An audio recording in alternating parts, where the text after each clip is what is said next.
మీ car కి best ceramic coating premier care Apexer car detailing studio for contact.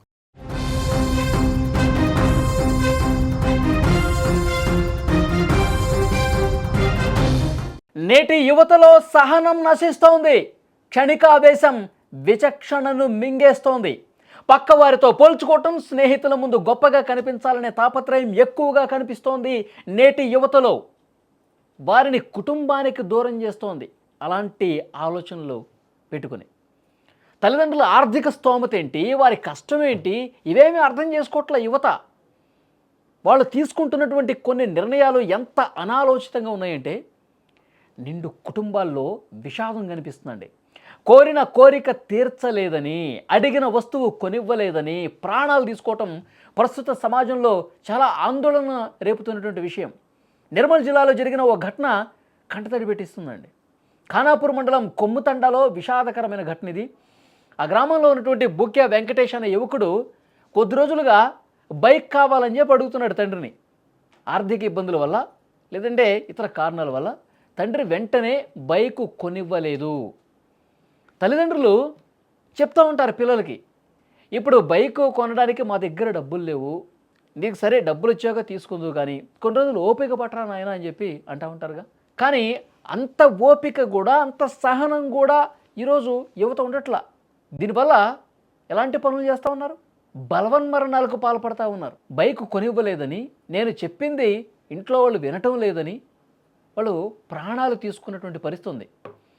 ఒక్కసారి మీరు screen మీద కూడా చూస్తున్నారు. తల్లిదండ్రులు నచ్చజెప్పే ప్రయత్నం చేశారంట, అయినా వెంకటేష్ వినిపించుకోవాలా. స్నేహితులందరికీ బైక్ ఉందని, తనకు లేదని మనస్తాపంతో వెంకటేష్ కుమిలిపోయాడు. దారుణమైన నిర్ణయం తీసుకున్నాడు. క్షణికావేశంలో బలవన్మరణానికి పాల్పడ్డాడు. గమనించిన కుటుంబ సభ్యులు ఆసుపత్రికి తీసుకెళ్లేలోపే ఘోరం జరిగిపోయింది. లేడు. చేతికొచ్చిన కొడుకు భవిష్యత్తులో అండగా ఉంటాడని అనుకుంటే ఇలా అర్ధాంతరంగా తనువు చాలించడాన్ని తల్లిదండ్రులు జీర్ణించుకోలేకపోతున్నారు.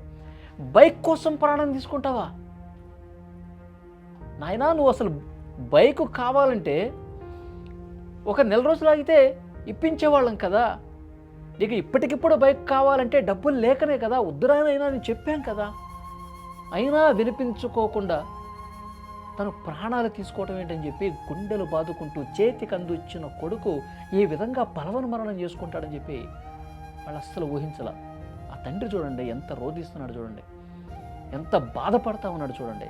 నిజంగా నేటి యువతకి అసలు ఏమీ అర్థం కావట్లేదు. వాళ్ళు ఏం నిర్ణయాలు తీసుకుంటున్నారు, ఎట్లా చేస్తూ ఉన్నారు, అసలు వాళ్ళకైనా అర్థమవుతుందో లేదో తెలియటంలా. అంటే తమ ఫ్రెండ్స్ దగ్గర గొప్ప కోసమో లేకపోతే నేను ఎలాగైనా బైక్ తీసుకుంటాను చూడని చెప్పి పందాలు కాస్తున్నారో బెట్లు కాస్తున్నారో ఏమో తెలియదు. కానీ అసలు మైండ్ లేకుండా మైండ్లెస్ బిహేవియర్ ఉంది చాలామంది నేటి యువతలో. కొద్దిగా కూడా ఓపిక పట్టడంలా. ఒకడు సోషల్ మీడియాలో లైక్లు రాలేదని, వీడియోని ఎక్కువ మంది చూడలేదు, షేర్లు చేయలేదని చెప్పి డిప్రెషన్లోకి వెళ్ళిపోయే యువత ఈరోజు కనిపిస్తూ ఉన్నారు. అరే ఈరోజు నేను తీసుకున్న సెల్ఫీ సరిగా రాలేదని చెప్పి భయపడేటువంటి యువత కనిపిస్తూ ఉన్నారు. క్షణికావేశం, ఆవేశం ఎక్కువైపోతుంది. అసలు కొద్దిగా కూడా వాళ్ళకి సహనం ఉంటుందా. ఈ విధంగా ప్రాణాలు తీసుకుంటారు. కానీ ఆ యువకుడి మీద అంటే వాడి మీద ఆ తల్లిదండ్రులు ఎంత ఆశ పెట్టుకుని ఉంటారండి. వాడు పెరిగి పెద్దయి ప్రయోజకుడు అవుతాడు, మనల్ని బాగా చూసుకుంటాడు వృద్ధాప్యంలో, వాడు ఒక మంచి జీవితం ఇవ్వాలని చెప్పి కష్టపడతా ఉంటారు కదా. పిల్లల కోసమే ఆహర్నిశలో కష్టపడుతుంటారు, వాళ్ళ కోసమే ఆలోచిస్తుంటారు. వాళ్ళకి ఏదో ఒకటి మంచి చేయాలనే ఉద్దేశంతో తల్లిదండ్రులు అన్ని రకాలుగా కష్టపడుతూ ఉంటారు. కానీ ఆ కష్టాన్ని, ఆ నమ్మకాన్ని వీళ్ళు వమ్ము చేసి వీళ్ళు షికారుల కోసము, సరదాల కోసము ఇంట్లో వాళ్ళని కష్టపెట్టి మరి ఇంట్లో వాళ్ళని డబ్బులు తీసుకుని తమకు ఇష్టం వచ్చినట్టుగా తమకు నచ్చిన వస్తువులు కొనుక్కునే విధంగా తయారైపోయారు యువత. మన ఆర్థిక పరిస్థితి ఏంటి, మన స్తోమత ఏంటి, తల్లిదండ్రులు ఎంతవరకు మనకి ఇవ్వగలరు, ఇది ఆలోచించలేకపోతూ ఉన్నారు. ఇలాగే తయారవుతున్నారు యువత. సో సమాజానికి ఇదొక హెచ్చరిక. అంటే పిల్లల్ని మనం పెంచుతున్నటువంటి విధానంలోనే కొన్ని తప్పులు ఉన్నాయి. వాళ్ళకి ఏది కరెక్ట్, ఎలా ఉండాలి, ఏ విధంగా చేయాలి, ఇలాంటివి పిల్లలకి మనం చిన్నప్పటి నుంచి చెప్పకపోవటం వల్లే ఇలాంటి పరిస్థితులు వస్తూ ఉన్నాయి. వస్తువులు, వాహనాలనే జీవితంలో ఒక చిన్న భాగం మాత్రమే. ఈరోజు కొన్న వస్తువు ఒక సంవత్సరం అయితే పాతబడిపోతుంది. కానీ వాటి కోసం విలువైనటువంటి ప్రాణం, జీవితం మళ్ళీ తిరిగి వస్తుందా? ప్రాణం పోతే మళ్ళీ వస్తుందా? తల్లిదండ్రులు కొనివ్వలేదంటే ఏదో ఒక నిస్సహాయత ఉంటుంది కదా. ఇప్పటికప్పుడు డబ్బులు లేకపోతేనే కదా. డబ్బులుంటే కొడుకు అడిగితే కాదనని తల్లిదండ్రులు ఎవరైనా ఉంటారా? వాళ్ళ దగ్గర నిజంగా డబ్బు ఉండి ఆ స్తోమత, ఆ స్థాయి ఉంటే వెంటనే కొనిపించే పరిస్థితి ఉంటే ఏ తల్లిదండ్రులైనా, ఏ తండ్రి అయినా కొడుకు ముఖంలో సంతోషం చూడాలని కోరుకుంటాడు కదా. కానీ అది కూడా అర్థం చేసుకోలేనటువంటి స్థితిలో ఈరోజు యువత ఉన్నారు. చాలా దారుణమైనటువంటి విషయం. నిజంగా చాలా బాధ కలుగుతుంది. ఆ కుటుంబ సభ్యులు, ఆ తల్లిదండ్రులు అందరూ ఏడుస్తూ ఉంటాయి. అందరూ ఆలోచించాల్సిన విషయం.